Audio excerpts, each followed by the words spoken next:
좀 긴 구절이지만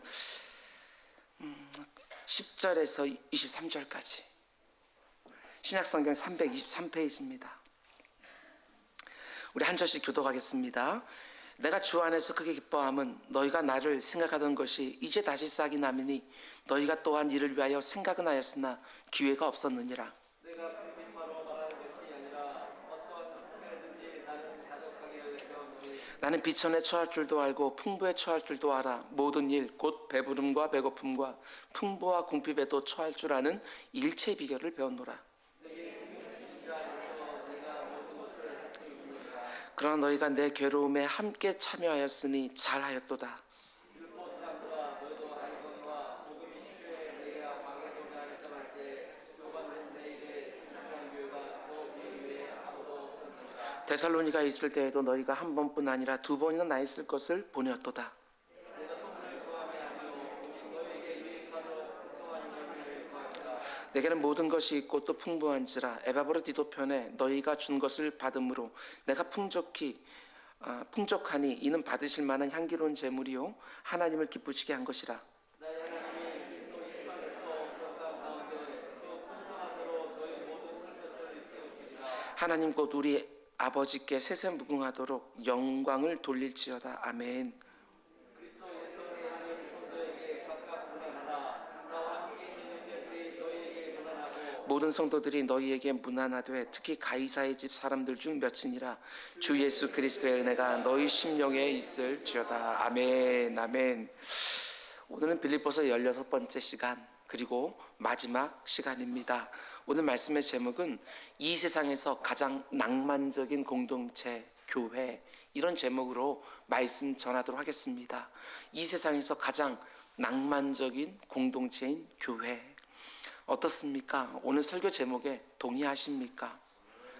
만약 여러분들 가운데 교회 생활 가운데 속에 이런저런 아픔이나 상처가 있는 분이라면 쉽게 동의하지는 못할 만한 제목입니다. 그러나 그런 상처와 아픔들은 좀 다 뒤로 물려놓고 오늘 말씀 집중하면서 제가 왜 이런 설교 제목을 붙였는지 한번 생각해 보시기를 바랍니다. 이 세상에서 가장 낭만적인 공동체인 교회. 오늘 본문으로 해서 지난 4개월 동안 묵상해온 빌립보서 강해가 끝이 납니다. 담임 목사로 위임한 뒤에 지난 15년 동안 계속해서 강해 설교를 해왔는데 성경 한 권 한 권이 맞춰질 때마다 얼마나 기쁘고 감사한지 모르겠습니다. 진리의 말씀을 조금씩 맛보면서 알아가는 그 감격이 너무나도 큽니다. 총 4장밖에 안 되는 짧은 서신서이지만 그 안에 그 어떤 책보다도 참 많은 은혜가 담겨있는 서신입니다. 오늘 집에 가셔서 꼭 한번 다시 읽어보시면서 받은 말씀들을 신비에 새겨 놓으시고 그리고 이 말씀 그대로 이루어지게 달라고 간절히 소망하며 기도하시고 일상 가운데 말씀의 성취를 보는 감격과 기쁨이 우리 모두에게 있기를 주님의 이름으로 축원드립니다. 지난 시간에 말씀드린 것처럼 빌립보의 성도들이 마음을 모아서 사도 바울에게 후원금을 보내왔습니다. 사도 바울이 감옥에 갇혀 있다는 소식을 듣고 에바브로 디도편으로 선물을 보내온 것이지요. 그걸 놓고 사도 바울이 감사의 말을 전하는 내용이 오늘 본문의 말씀입니다.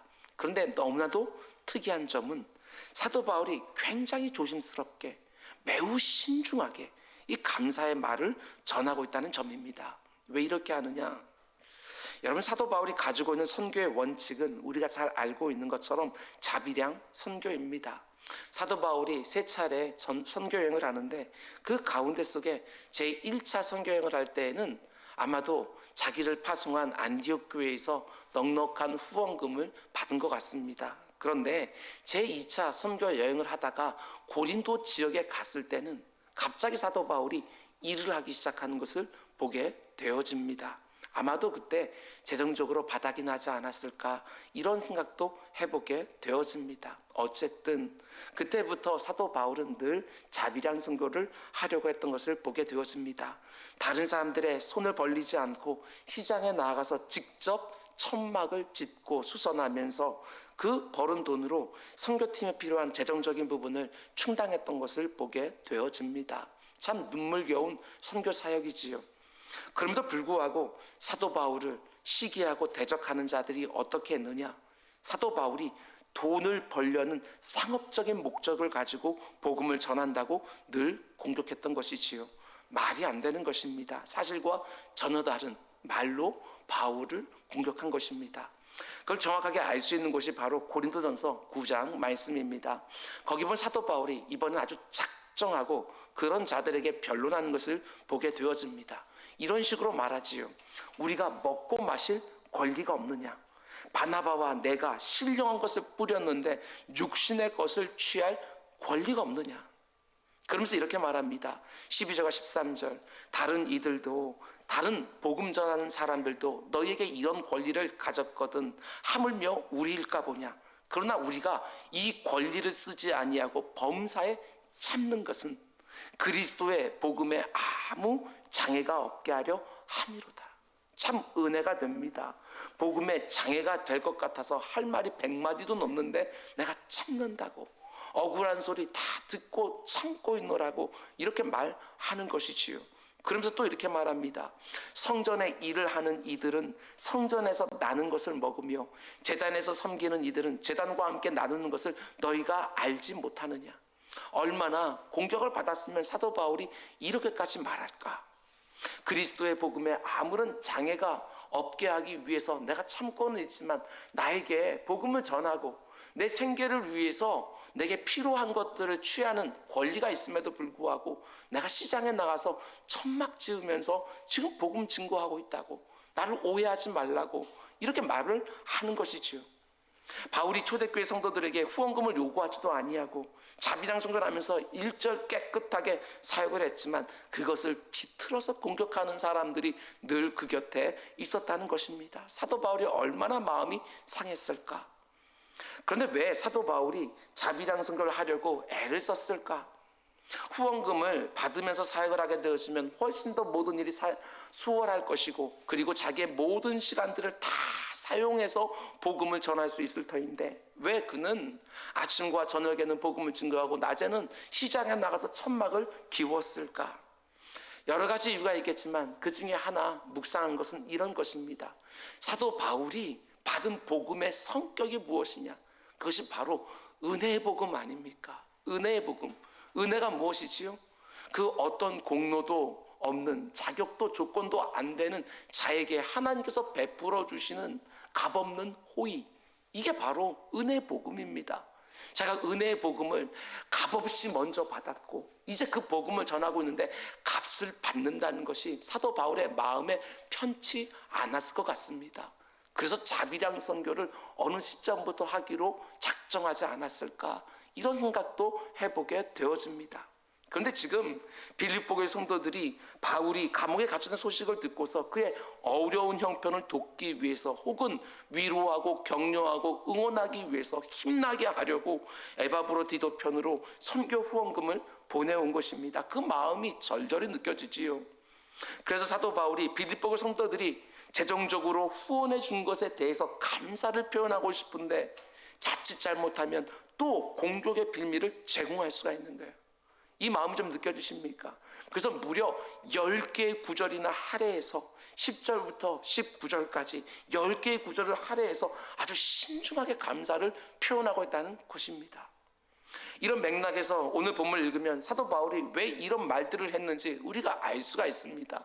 여러분의 성경책에 10절부터 20절까지 다 밑줄이 거 있지 아니하고 그 가운데 한 2개 내지 3개 구절에 밑줄이 거 있을 것입니다. 그런데 한 구절 한 걸 따로 보지 말고 이런 맥락 가운데 쭉 보게 되었으면 이것이 한 묶음으로 주어져 있는 것을 우리는 알게 되지요. 사도 바울에게 딜레마가 있는 것입니다. 하나는 자신에게 후원금을 보내준 빌립보교의 성도들에게 감사를 표현하고 싶은 마음이 있고, 또 하나는 그 감사의 표현이 자칫 잘못하면 자신의 대적들이 공격하는 빌미가 될 수 있는 것입니다. 그래서 굉장히 조심스럽게 그리고 신중하게 감사를 표현하는 것이죠. 지난 시간에 말씀드린 것처럼 사도 바울은 그 후원금 자체 때문에 기뻐한 것이 아닙니다. 그 후원금 안에 담겨있는 빌립보 교회 성도들의 자신을 향한 사랑과 섬김이 너무나도 기뻤던 것이지요. 그 마음이 너무나 감사한 거예요. 그렇다고 감사를 표현하면 바울의 대적들이 그 감사를 빌미로 삼아서 또 공격하기 시작할 것입니다. 자 봐라, 사도 바울이 복음을 증거하는 목적이 이런 후원금들 때문 아니냐, 지금 또 받지 않았느냐. 거기다가 바울이 후원금에 대해서 감사를 표현했을 때 대적들이 아니라 자칫 빌립보 교회 성도들도 오해할 가능성이 있습니다. 빌립보 교회 성도들이 보내준 후원금에 내가 기뻐하고 감사한다는 그 말이 완곡하게 앞으로도 잘 부탁을 드립니다, 이런 뜻으로도 받아들일 수 있기 때문에 지금 사도 바울이 극히 조심하는 것입니다. 본문 18절 말씀을 보면 바울이 빌립보 교회 성도들에게 이렇게 말하지요. 내게는 모든 것이 있고 또 풍부한지라. 아니, 사도 바울이 지금 4년째 감옥에 갇혀 있는데 뭐가 풍부하겠습니까? 그런데도 이렇게 말하는 이유가 뭐냐? 다른 거 아닙니다. 사도 바울은 어떻게 해서든지 이 말을 하고 싶은 거예요. 여러분, 너무너무 감사하지만 더 이상 이런 후원금을 보내지 않으셔도 됩니다. 이 말을 사도 바울은 하고 싶은 거예요. 그러면 오늘 본문의 전체 흐름을 보면서 지금 사도 바울의 마음을 좀 헤아려 보기를 원합니다. 단지 본문만이 아니라 왜 그 말을 하는지 행간에 있는 그의 마음도 좀 헤아려 보면서 오늘 본문을 보게 되어지면 입체적으로 드러날 거라고 생각이 되어집니다. 빌립보 교회 성도들이 보내준 후원금을 놓고 감사의 말을 하면서 먼저 바울은 이렇게 말하지요. 11절, 내가 궁핍함으로 말하는 것이 아니라 어떠한 형편에든지 나는 자족하기를 배웠노니.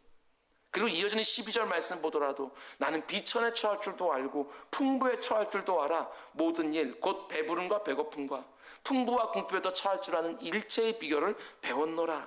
이렇게 11절과 12절에 걸쳐서 내가 자족하는 일체의 비결을 배웠다고 두 차례에 걸쳐서 강조를 합니다. 이것도 모자라서 곧바로 이어지는 13절에서 이렇게까지 말하지요. 내게 능력 주신 자 안에서 내가 모든 것을 할 수 있느니라. 우리 13절을 따로 떼어놓고 묵상할 때가 많지만 이런 문맥 가운데 보게 되어지면 왜 이 말을 하는지가 이해가 되어집니다. 이런 말이지요.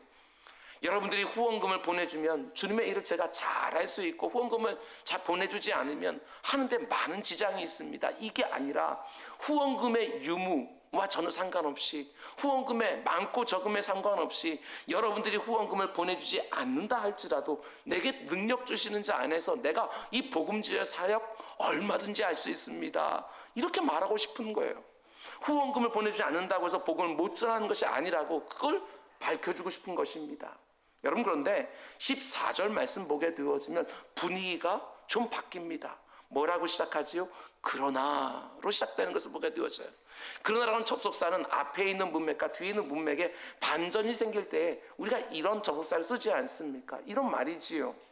나는 자족하는 일체의 비결을 배웠지만 주 안에서 모든 것을 할 수 있지만 그러나 너희가 내 괴로움에 함께 참하였으니 이것은 참 잘하였도다. 이렇게 말하는 거예요. 사도 바울이 지금 후원금을 받고 나서 나는 어떠한 형편에서든지 자족하는 일체의 비결을 배웠습니다. 내가 주 안에서 모든 것을 할 수 있습니다. 이 말은 사실 후원금이 꼭 있어야 사역을 할 수 있는 것은 아니라고 사도 바울은 말한 것이지요. 더 이상 후원금 보내지 않으셔도 된다고 그 마음을 완곡하게 표현하는 것입니다. 그런데 이런 말이 빌립보 교회 성도들에게는 얼마든지 상처가 되고 섭섭할 수 있는 거예요. 빌립보 성도들이 힘을 다해서, 자기들도 그렇게 넉넉하지 않지만 힘을 다해서 후원금 모아서 보내는데 얼마든지 섭섭할 수 있지 않겠습니까? 아니, 힘을 다해서 우리가 후원금을 보내는데 자족하는 일체의 비결을 배웠으니 필요 없다고 말씀하시네. 얼마든지 섭섭할 수 있는 거예요. 그래서 사도 바울이 14절 말씀을 덧붙이는 것이지요. 그러나 나는 이 후원금이 필요 없지만 그러나 너희가 내 괴로움에 함께 참여하려고 하는 그 마음이어서 느껴지니 너희들 정말 잘했다. 후원금을 보내준 빌립보 성도들이 지금 칭찬하고 있는 거예요. 빌립보 교회 성도들이 자신의 말을 오해해서 섭섭하기라도 할까봐 이런 말을 덧붙이는 것입니다. 그러면서 곧바로 이어서 15절과 16절에서 또 이런 말까지 덧붙여요. 과거에 있었던 일을 소환합니다. 빌립보 사람들아, 너희도 알거니와 복음의 시초에 내가 마게도냐를 떠날 때 주고받는 내 일에 참여한 교회가 너희 외에는 아무도 없었다. 이런 말이지요. 내가 유럽 선교를 시작할 때 다른 교회들은 별 관심을 보이지는 않았지만 그때부터 나의 선교에 참여한 교회는 너희 외에 아무도 없었다. 그래서 지금까지 얼마나 내가 고마워하고 있는지 모른다. 계속 16절, 데살로니가에 있을 때에도 너희가 한 번뿐 아니라 두 번이나 나에 쓸 것을 보내었도다.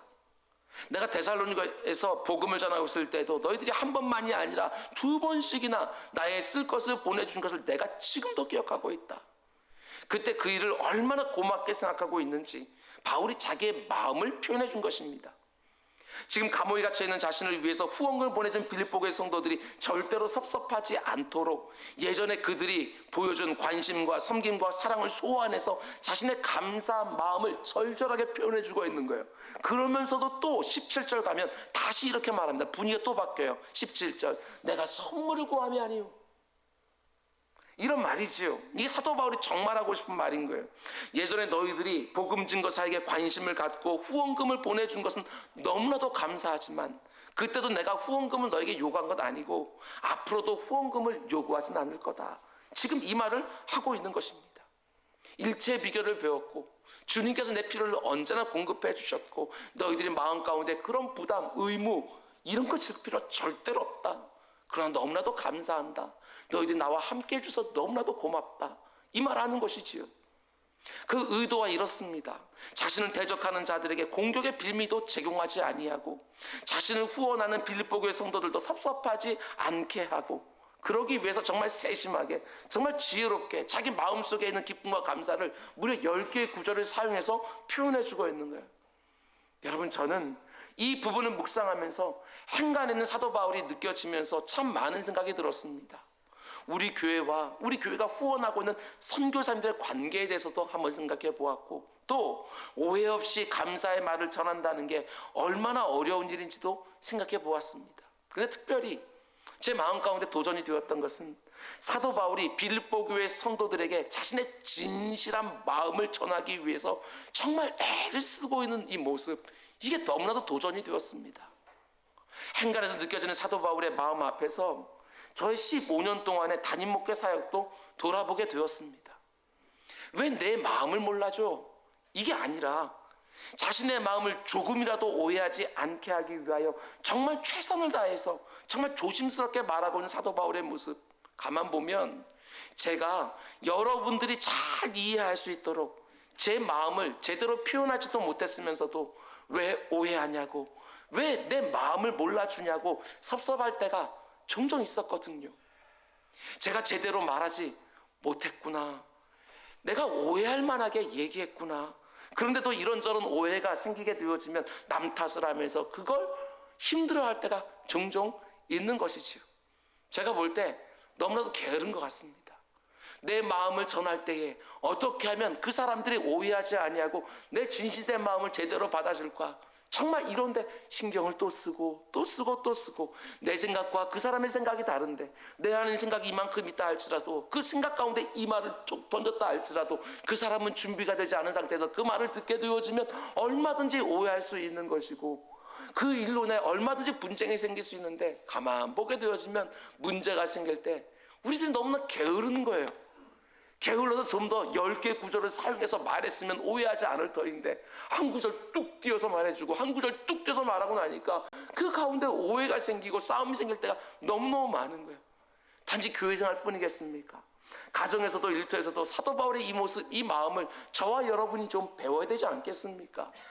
내가 함부로 말해놓고 내가 오해할 만하게 말해놓고 다른 사람들 탓하고 있는 그런 모습이요.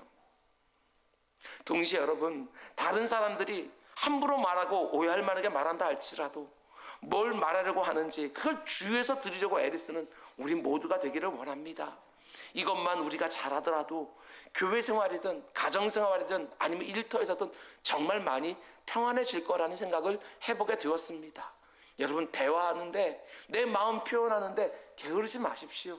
충분히 내 마음이 제대로 전달되어질 수 있도록 한 절로 말할 수 있는 것을 10절로도 말할 수 있는 것이고 직접적으로 직선적으로 말하면서 난 원래 돌려서 말 못해 이런 거 말고 이게 얼마나 무례한 일입니까?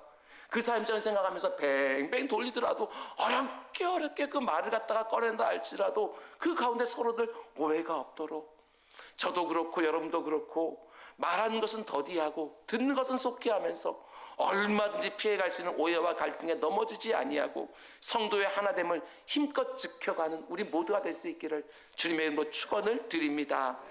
그런가 하면 이 부분에서 우리가 놓치지 말아야 되는 것이 또 있습니다. 18절 말씀 보십시오.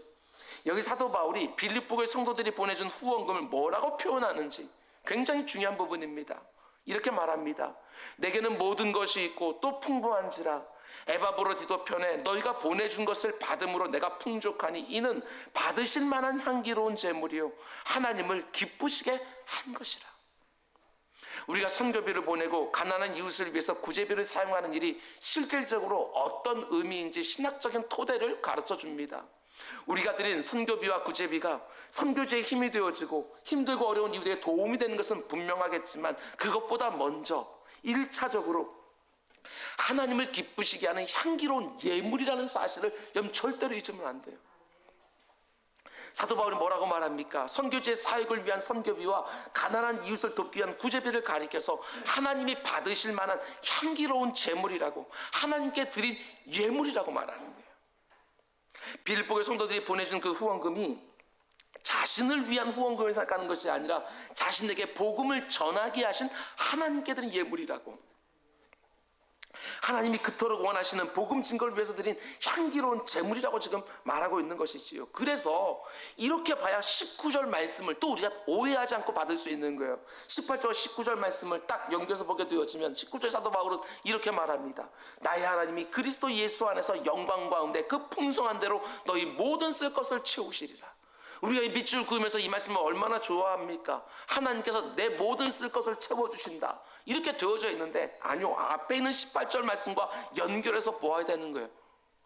이 말씀의 흐름을 보게 되었으면 만일 사도 바울이 그 후원금이 자기를 위한 것을 생각했으면 이렇게 말하는 것이 맞겠지요. 여러분 감사합니다, 이 섬김, 이 은혜 절대로 잊지 않고 제가 꼭 갚겠습니다.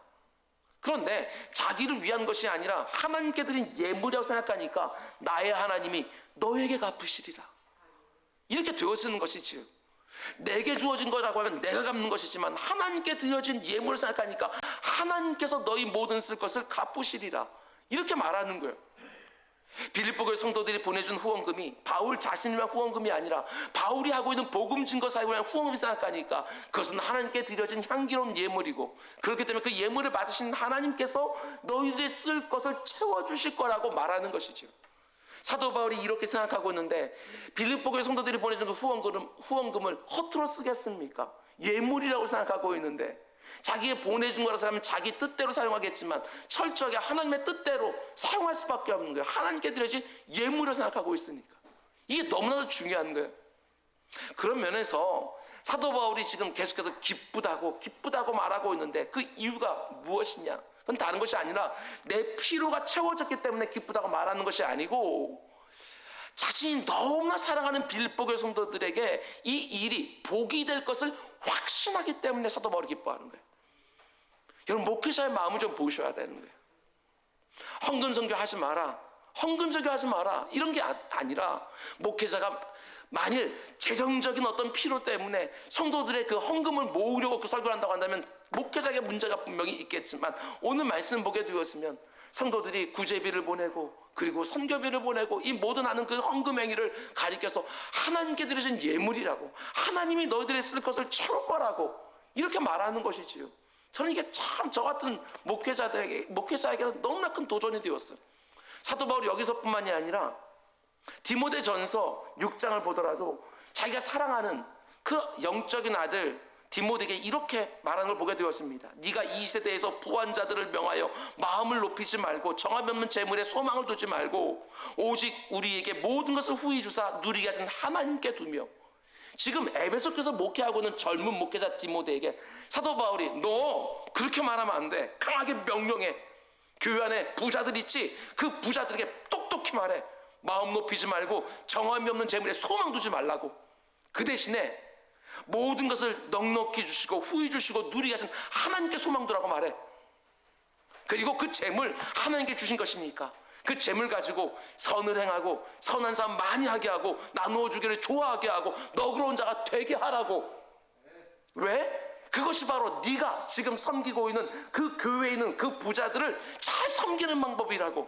이것이 장래 누구를 위하여? 자기들을 위하여 좋은 털 쌓아 참된 생명을 취하는 것이니라. 사도 바울이 디모데에게 그렇게 말하고 있는 거예요. 다른 사람에게 나눈 거 사실상 누구를 위해 쌓는 거라고요? 자기 자신을 위해 쌓는 거라고 사도 바울이 말하는 거예요. 뿐만 아니라 잠언 19장 17절 이렇게 말합니다. 가난한 자를 불쌍히 여기는 것은 여호와께 꾸어드리는 것이니 그의 선행을 그에게 갚아주시리라. 가난한 자를 불쌍히 여기면서 그들의 필요를 채워주는 걸 가리켜서 하나님께 꾸어드리는 것까지라고 표현하는 것을 보게 되어져요. 가난한 사람의 필요를 채워준 것을 놓고 하나님께 꾸어드리는 것이라고 했으니까 그걸 갚는 것은 하나님이 갚아주는 거, 그게 마땅한 거 아니냐? 절대로 떼이질 않는 거예요. 이 땅에서 받든지 저 땅에서 상급을 받든지 하나님이 그 선행을 반드시 갚아주는 거예요. 우리 주님도 똑같이 말씀하셨습니다. 저 어린 소자에게 물 한 잔 대접한 것도 하나님께 잊지 않고 갚아주시리라. 분명히 말씀해 주시는 거거든요. 하나님께 꾸어드리는 것이다. 그러니 하나님이 갚아줄 것이다. 이렇게 말하고 있는 것입니다. 사도행전 10장을 보게 되어지면 이방인 백부장 고넬료가 기도하고 구제하는 일에 힘을 썼다고 말합니다. 근데 성경이 뭐라고 말하느냐, 이게 참 감동이 됩니다. 4절, 고넬료가 주목하여 보고 두려워하여 이르되 주여 무슨 일이니까? 천사가 이르되 네 기도와 구제가 하나님 앞에 상달되어 기억하신 바가 되었으니. 고넬료의 기도와 구제가 하나님께 상달되고 하나님의 기억하심이 되었다고 천사가 말하는 거예요. NIV 영어 성경을 보게 되어지면 여러분 오늘 본문과 맥락이 똑같습니다. 이렇게 표현하지요. 고넬료의 기도와 구제를 가리켜서 Memorial Offering 이렇게 되어져 있어요. 기억할 만한 예물이다. 하나님 기억해 주신다는 거예요. 우리가 선교비를 보내고 구제비를 사용하는 거 하나님께 상달되어주고 기억하시면 된다는 것이지요. 개개인 차원뿐만 아니라 교회도 마찬가지요. 잘 울려보내야 되는 거예요. 계속해서 그것이 뭐라고요? 하나님께 꾸어드리는 일이래요. 그리고 하나님께서 그 가운데 속에 하나님께서 우리들의 쓸 것을 채워주신다고 오늘 본문에서 약속하시는 거예요. 나의 하나님이 그리스도 예수 안에서 영광 가운데 그 풍성한 대로 너희 모든 쓸 것을 채우시리라.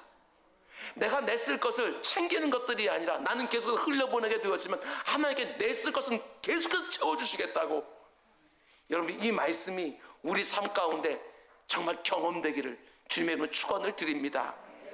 그런데 본문 19절에서 제 눈에 쏙 들어오는 표현이 또 하나 있었습니다. 그게 뭐냐면 사도 바울이 하나님을 뭐라고 부릅니까? 나의 하나님.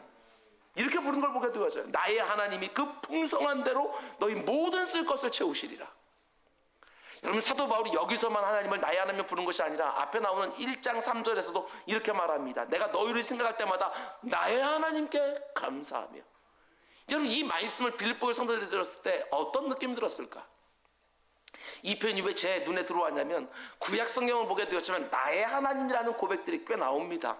특별히 시편 말씀을 보게 되었지만, 특별히 다윗의 고백을 보게 되었으면 정말 다윗은 나의 하나님, 나의 하나님, 나의 하나님이라고 고백했던 걸 보게 되었죠. 그런데 너무나 특이한 점이 뭐냐, 신약 성경에는 나의 하나님이라는 표현이 많이 안 나와요. 여러분 성경 프로그램에다가 나의 하나님에서 신약 성경을 갖다 쫙 돌려보게 되어지면 총 5번 나와요. 그 중에 3번은 우리 주님이 사용하신 것이고 나머지 2번이 다 사도 바울이 사용한 거예요. 그것도 빌립보서 안에서만 2번. 여러분 베드로도 요한도 그 어떤 제자도 부르지 못한 나의 하나님을 오직 사도 바울이, 그것도 오직 빌립보서만 2번 부르고 있는 거예요. 이게 굉장히 중요해요. 하나님을 나의 하나님으로 부르는 것이 너무너무 중요해요. 왜냐하면 나의 하나님이라는 이 고백은 오직 하나님에 대한 지식과 하나님에 대한 경험이 조화를 이루고 있는 사람들만 이렇게 부르고 있는 것이거든요. 다시 쉽게 말하게 되어지면 하나님이 어떤 분이신지 정확한 신지식을 성경 말씀을 통해서, 강단을 통해서 내가 알고 머리로만 알고 있는 것들이 아니라 그 하나님이 내 삶 속에 실제로 경험되어졌을 때 나의 하나님이 되어지는 거예요. 개인적으로 경험이 되어지는 것, 그게 나의 하나님이거든요. 성경을 통해서 하나님에 대해서 우리가 많은 지식을 가질 수 있지만 그는 하나님이에요. 그 원대하시고 모든 걸 창조하고 우주만을 담을 수 없는 그 크신 하나님. 그런데 내 초라한 일상 가운데서 역사하시는 하나님을 만나게 되어지면 그 어마어마한 하나님이 나의 하나님으로 입술로 고백되기 시작하는 거예요. 이게 얼마나 큰 은혜예요. 뿐만 아니라 이런 부분도 생각하셔야 돼요. 그저 입으로 나의 하나님, 나의 하나님이라고 말한다고 해서 똑같은 울림으로 다른 사람에 들려지는 것이 절대로 아니라는 거예요. 그렇게 말하고 있는 사람이 누구냐는 것이지요. 사도 바울이 나의 하나님이, 나의 하나님께서 이렇게 말할 때 빌립보 교회 성도들은요, 사도 바울이 어떻게 살고 있는지, 어떻게 살고라고 하는지 다 알고 있기 때문에 그가 나의 하나님이라고 말했을 때 큰 울림이 있었을 거예요. 저 같은 목사가 나의 하나님께서, 나의 하나님이 이렇게 말한 건 차원이 다른 것이지요. 물론 하나님은 우리 하나님 맞고 모두에게 각각 나의 하나님은 맞아요. 그런데 그 표현을 아무나 한다고 해서 똑같은 의미로 사람들이 받아들이는 것이 결코 아니라는 것입니다. 그의 삶 속에서 하나님이 전혀 보이질 않는데, 그가 살아가는 모습 가운데 속에 하나님이 전혀 느껴지지 않는데 나의 하나님, 나의 하나님 입에다 그냥 담고 있다 할지라도 사람들에게 그게 무슨 능력이 있겠냐고요. 그런데 다 하나님을 의식하고 하나님 뜻대로 살기를 원하고, 그리고 성경에 나오는 모든 말씀은 믿습니다, 믿습니다, 제 삶 가운데 이렇게 좀 믿습니다 하면서 하나님께서 뭔가 했을 때 간증하면서 복음 증가하며 이렇게 살고 있는 사람이 나의 하나님이, 나의 하나님께서, 그러면 좀 묵직하게 그 듣는 사람들에게 다가오게 되어지는 것이지요. 나의 하나님이 여러분의 쓸 것을 채우실 것입니다. 아, 그렇지. 사도 바울을 봐라. 모든 게 넉넉하지 않았지만 지금 돈 없었다고 삶을 못한 적이 있었냐? 언제나 보면 하나님이 다 채워주셨지. 아, 사도 바울에게 쓸 것을 채워주셨던 그 하나님이 나의 쓸 것도 채워주신다고? 여러분, 이게 느낌이 다른 거예요. 저는 저와 여러분들이 나의 하나님이, 나의 하나님께서 이렇게 말할 때 다른 사람들이 그 말씀으로 쏙 들어와서 너의 하나님이 나의 하나님 되기를 원한다고 이렇게 말하는 사람이 더 많아지기를 주님으로 축원을 드립니다. 그럼 이제 드디어 빌립보서의 마지막 부분입니다. 사도 바울이 이 귀한 서신서 빌립보 교회 성도들이 보내는 편지를 어떻게 마무리하고는 잘 보십시오. 21절, 22절, 23절 말씀 우리 같이 읽겠습니다. 시작. 그리스도 예수 안에 있는 성도에게 각각 문안하라. 나와 함께 있는 형제들이 너희에게 문안하고 모든 성도들이 너희에게 문안하되 특히 가이사랴의 그 사람들 중에 있으니라. 주 예수 그리스도의 은혜가 너희 심령에 있을지어다. 아멘.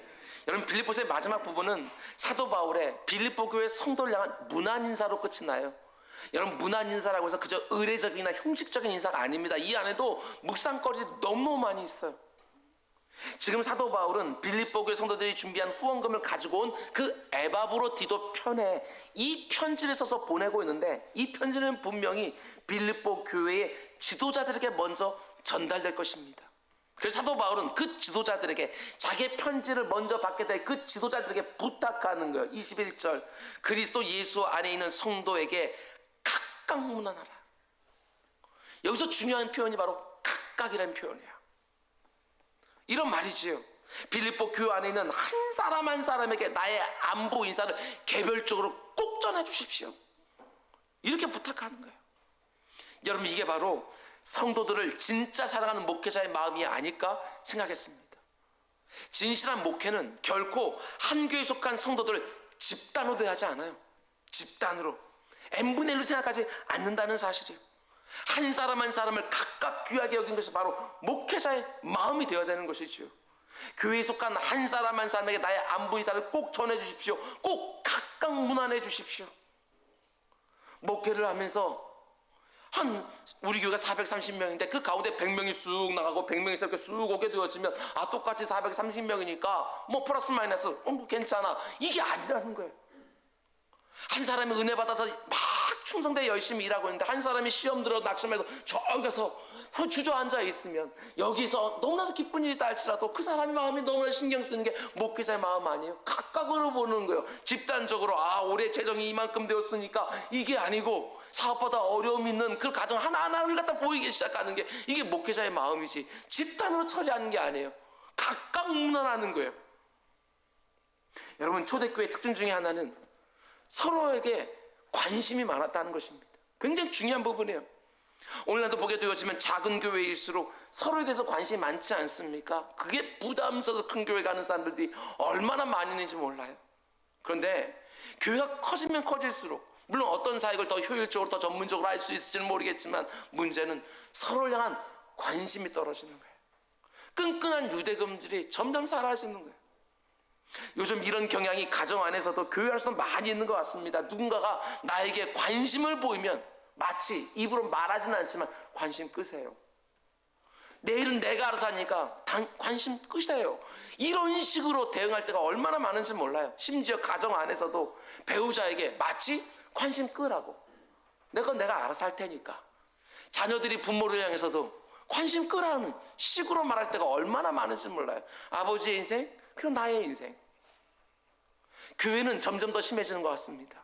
성도들 사이에서도 서로 관심을 끄고 자기 신앙생활만 온전히 하면 되는 것처럼, 아니 오히려 그것이 더 지혜로운 교회 생활인 것처럼 가만 보게 되어지면 교회 생활이라는 그 단어 자체도 점점 희미해지는 것 같아요. 개인적으로 신앙생활에 대해서 말해요. 내 신앙 내가 지키고 신앙생활에 대해서 많이 되게 하는 것 같은데, 교회 생활? 이런 것들은 얼마든지 다른 데 또 옮겨갈 수 있는 것들이니까 그렇게 중요하지 않는 것처럼, 얼마든지 바꿀 수 있는 것처럼 그렇게 말하지요. 서로 상처 주고받을 일 없이 그저 나만 신앙생활 내 거 잘 챙기면 되지, 이런 식으로 생각하다 너무너무 많아요. 여러분, 그런데 그게 성경에서 말하는 교회가 아니에요. 한국 교회를 보게 되어지면 일종의 체념 같은 것들이 서로에게 있는 것 같아요. 체념. 그 상처들이 체념을 만들어 놓았어요. 여러분, 함께 신앙생활하는 성도들이 서로에게 무관심해서는 안 됩니다. 너와 나는 강조하고 우리는 약해지면 절대로 안 되는 거예요. 우리 교회 작년 세대, 그 다음에 다음 세대 합쳐서 430명에서 450명 정도의 성도님들이 있는데 벌써부터 무관심해지면 안 됩니다. 교회 안에 아직도 모르는 지체가 있으면 선뜻 다가가서 어색함을 깨는 일에 쓰임받는 내가 되기를 원합니다. 교회 안에서 내가 아직까지 잘 알지 못하는 지체가 있다면 선뜻 다가가는 것이지요.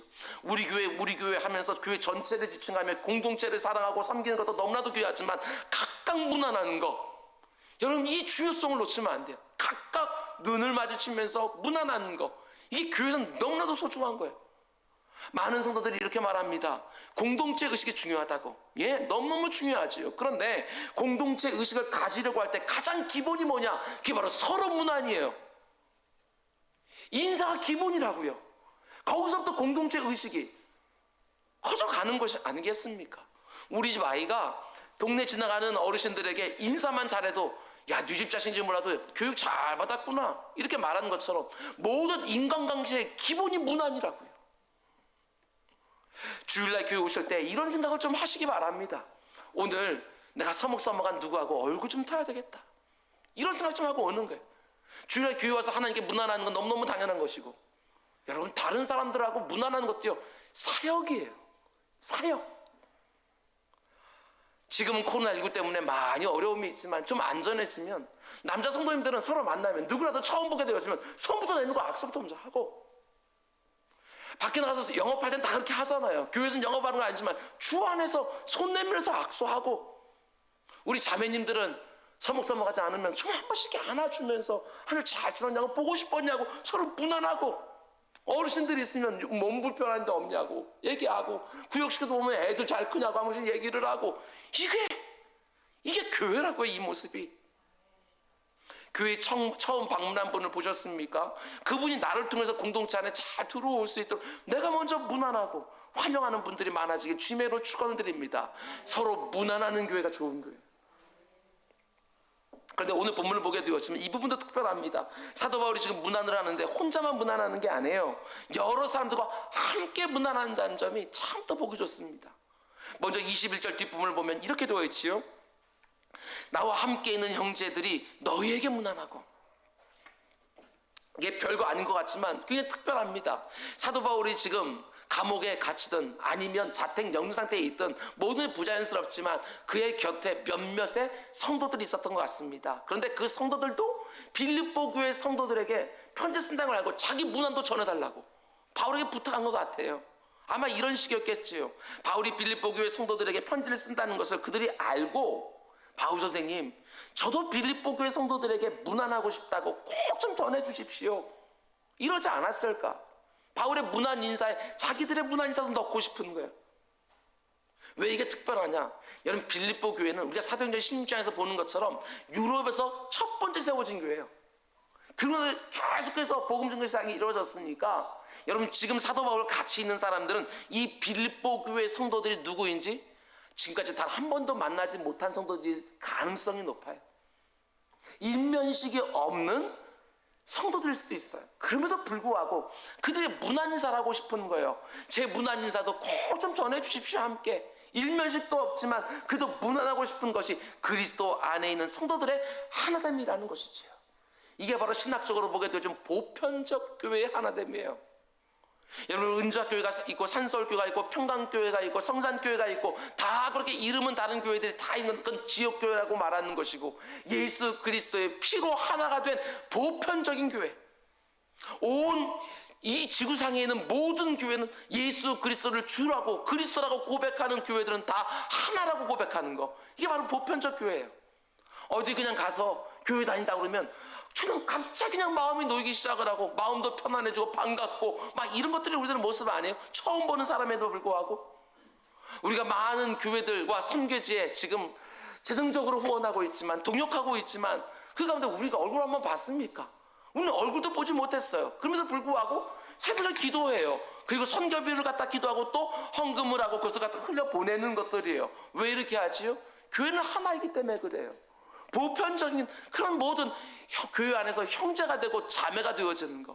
그러다 보니까 사도 바울이 빌립보 교회 성도들에게 문안 인사할 때 내 문안도 좀 넣어달라고, 이게 가능한 거예요. 또 특별히 그때가 언제입니까? 로마 황제의 로마 제국의 박해가 극심할 때 안 봐도 우리나 그 사람들이나 똑같이 신앙생활 하느라 어렵고 힘든 거 다 서로 아는데 내 문안도 좀 전해주라고. 빌립보 교회 성도들이 처음 보는 성도들의 문안 인사를 받고 얼마나 기뻤을까, 이런 생각이 드는 거예요. 그리고 이어지는 22절 말씀도 보면 이게 더 놀랍습니다. 또 다른 사람들의 문안 인사도 전하는 것을 보게 되어져요. 나와 함께 있는 모든 성도들이 너희에게 문안하는데 특별히 가이사의 집 사람들 몇 사람도 너희에게 문안한다. 근데 여기서 말하는 가이사는 누구냐? 영어성을 보면 이렇게 되어져 있습니다. belong to Caesar's household, 이렇게 되어져 있습니다. 여러분, 시저가 누구죠? 로마 황제를 가리키는 거예요. 가이사. 가이사의 집 사람들 중 몇 명이란 말은 로마 황제와 관련된 사람으로서 예수 그리스도를 바울을 통하여 영접한 사람들, 이런 의미겠지요. 어쩌면 로마 황제와 연관이 있는 귀족들일 수도 있고, 어쩌면 로마 황제의 집을 섬기는 관리들이나 종들일 수도 있어요. 남자일 수도 있고 여자일 수도 있고, 그 모든 사람들을 가리켜서 가이사의 집 사람들 중 몇 명, 이렇게 표현하는 거예요. 어쩌면 우리가 빌립보서 1장에서 보았던 것처럼 자기를 통해서 예수를 영접한, 자기를 감시하고 있는 로마 황제의 칭위대 젊은 로마 군인들을 가리킬 수도 있어요. 그런 사람들이 사도 바울을 통해서 예수 그리스도를 영접한 다음에 빌립보 교회 성도들 뭘 알 수 있겠어요? 그럼에도 불구하고 그 가운데 형제요 자매요 보편적 교회의 문안을 서로 인사하고 있는 이 모습을 보게 되어지는 거예요. 저는 이게 너무나도 도전이 되어져요. 우리 교회만 잘 되면 됩니까? 그게 아니라는 거예요. 우리 교회 하나님께서 주신 것이 있다고 한다면 하나님께 구워드리는 거라면서요. 흘려보내는 것이 또 열심히 다른 교회들 갖다 돕고 섬기고 하는 것들이고, 그리고 우리 교회는 건물도 있고 임대료도 안 나가고 뭐 빚진 것도 없고, 그런데 빚도 부채도 많고 그 가운데 임대료도 꼬박꼬박 나가야 되고 사모님 가서 일해야 되고, 이런 교회들이 너무너무 많은데 그런 교회들에 계속해서 흘려보내는 거, 이것들은 다른 교회를 그냥 돕는 것들이 아니라 정말 하나님께 구워드리는 것이라고, 하나님께서 후히 갚아주실 것이라고 이렇게 말하고 있는 거예요. 그것이 우리들을 위한 일이라고 말하는 것들이지요. 여러분, 이런 것을 가지고서 우리가 여러분 개인적인 신앙생활도 하는 것이고 사업도 하는 것이고 돈도 모으는 것이고, 그리고 교회에서 일도 열심히 하는 것이고, 여러분, 저는 이들의 문안 인사를 보면서 교회가 어떤 곳인지 다시 한번 생각해 보았어요. 여러분, 교회는 어떤 곳입니까? 교회는 남녀노소, 신분이나 계층과 상관없이, 유대인이나 이방인들이나 자유자나 노예나 직업과도 상관없이, 배경과도 상관없이, 인종과도 상관없이 모든 사람들이 함께 어우러져 주 안에서 가족이 되고 형제 자매가 되어지는 이 세상에서 가장 낭만적인 공동체, 그게 바로 교회예요. 이게 얼마나 낭만적입니까? 너무너무 다른데 서로 사랑해요. 도무지 함께 할 수 없는 사람인데 한 몸이라고 말하면서 형제와 자매라고 불리는 이 세상에 그 어떤 공동체나 조직이 이런 데가 있냐고요. 아니, 교회 안에서도 안에 똑같은 계층, 똑같은 부류, 똑같은 관심사만 가지고 있는 사람들만 한 교회에 다 모여있다고 한번 생각해 보셔요. 그건 너무나도 공포스러운 조직이죠. 끔찍한 거예요. 물론 비슷비슷한 사람들이 모여있으니까 말도 좀 통할 것이고 부대낌도 좀 적을 거지만 그게 교회가 아니라는 거예요. 자기들과 같은 부류들만 받아주는 교회, 이게 교회입니까? 교회는 정말 다양한 사람들이 함께 어우러져서 서로 간에 분명한 차이가 있지만 서로 조화를 이루어내는 곳, 그것이 바로 교회라는 거예요. 모든 사람들이 다 똑같이 생각할 필요가 없어요. 모든 사람들이 경험이 다르고 환경이 다르기 때문에 우리는 모두 한 사람을 보면서 다를 수밖에 없어요. 그런데 그렇게 다름에도 불구하고 어떻게 조화를 이루어냅니까? 다른 이유가 아니에요. 내가 저 사람과 똑같은 생각을 해서 같아지는 것들이 아니라 오직 예수 그리스도 때문에 그 가운데 서로를 받아내는 공동체. 이게 핵심이에요. 그냥 내 성품을 줘서 받아주는 것들이 아니고 예수 그리스도가 이렇게 엉터리 같은 나를 먼저 받아주셨기에, 내가 그 은혜를 알기에, 그 사랑을 알기에, 내가 용서받고 용납되었다는 걸 알기에 그 사람도 얼마든지 내가 그리스도를 본받아서 용납하고 용서하고 받아내고 한 몸이 되어지고, 이게 얼마나 낭만적인 공동체예요. 오직 예수 그리스도의 모든 다름이 다 사라지는, 마치 무지개와 같이 큰 틀에서는 한 덩어리지만 그 안에 다양한 색채가 있으면서 아름다운 장관을 만들어내는 곳, 그게 바로 교회지요. 교회는요, 다양성과 통일성 두 개를 다 붙들고 있어야 돼요. 다양하기만 하면 안 되고 통일되어 있기만 안 되고 그건 군대지. 그거 말고 다양함에도 불구하고 오직 예수 그리스도 한 분 때문에 하나를 확 모이는 공동체, 이게 너무나 멋진 거예요. 특별히 가이사의 집에 속한 사람들까지도 넉넉하게 받아들이는 교회, 이건 진짜 멋진 교회예요. 한번 생각해 보세요. 가이사의 집에 속한 사람들이 이제는 하나님의 권속, 하나님의 집에 속한 사람들이 되어지는 거예요. 이게 얼마나 엄청난 변화인가. 여러분, 그 당시는요, 황제 숭배를 했거든요. 가이사의 집에 속한 사람들은 다 황제를 향하여 큐리어스, 주라고 불렀어요. 근데 교회는요, 오직 자기의 생명을 걸고서라도 예수 그리스도만을 큐리어스라고, 주라고 부르는 사람들만 모이는 것이 바로 교회거든요. 그런데 여러분, 그 가이사의 집에 사는 사람들이 이제는 예수 그리스도를 주라고 부르면서 성도가 되어진 거예요. 저는 우리 교회가 꼭 이런 극적인 변화들이 있는 교회가 되기를 주님으로 축원드립니다. 뿐만 아니라 가이사의 집에 속한 사람들처럼 완전히 나하고 다른 사람들까지도 넉넉히 받아내서 한 몸의 지체가 되는 정말 낭만적인 교회가 되기를 주님으로 축원을 드립니다. 말씀 맺겠습니다. 여러분, 빌립보서의 말씀은 사도 바울의 축복으로 끝이 납니다. 23절, 주 예수 그리스도의 은혜가 너희 심령에 있을지어다. 또 다른 축복이 필요한가요? 이거 하나면 충분한 거예요. 주 예수 그리스도의 은혜, 그 안에 모든 것이 다 들어있거든요. 그래서 우리 구원받은 성도들은 주 예수 그리스도의 은혜가 너에게 충만하게 임하기를 원하노라, 이 한마디면 다 넘어가는 거예요. 지난 4개월 동안 참 많은 은혜를 받았던 빌립보서 강해를 마치면서 저 역시 여러분에게 동일한 축복을 하기 원합니다. 주 예수 그리스도의 그 넘치는 은혜가 여러분의 심령 가운데 항상 기쁨을 만들어내고 모든 사람들을 향한 관용을 만들어내길 주님의 이름으로 축복합니다.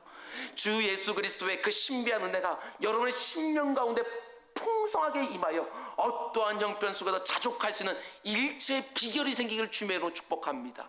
주 예수 그리스도의 그 풍성한 은혜가 여러분의 일상 가운데 모든 쓸 것이 채워지게 하는 하나님의 공급하심이 되기를 주님의 이름으로 축원을 드립니다. 마지막으로 주 예수 그리스도의 은혜가 풍성하게 저와 여러분에게 온전히 임하여 그 가운데 서로 오해가 없게 하시고 갈등이 없게 하시고 그 가운데 서로를 받아내면서 정말 낭만적인 교회를 만들어가는 일에 쓰임받는 우리 모두가 되기를 주님의 이름으로 축원을 드립니다. 기도하겠습니다. 사랑해 주님, 가정들마다 어려움도 많고 교회들마다도 어려움들이 많습니다. 내 주 아버지 하나님, 5월 이 가정의 달에 오늘 이 말씀 그대로 낭만적인 교회들이 되게 하시고 낭만적인 가정들이 다 되게 하여 주옵소서. 부부 사이도 낭만이 있게 하시고 부모와 자녀들 사이도 낭만이 있게 하시고 성도와 성도 사이도 낭만이 있게 해주시사 그 가운데 속에 조그만 것들이 문제거리가 되는 것들이 아니라 더 훨씬 더 큰 품으로 서로를 끌어안아주는 그런 멋진 공동체들 다 될 수 있도록 인도하여 주옵소서. 이 모든 말씀 예수님의 이름으로 기도드렸습니다. 아멘. 아멘. 오늘 말씀 들었으니까 서로 무난할까요?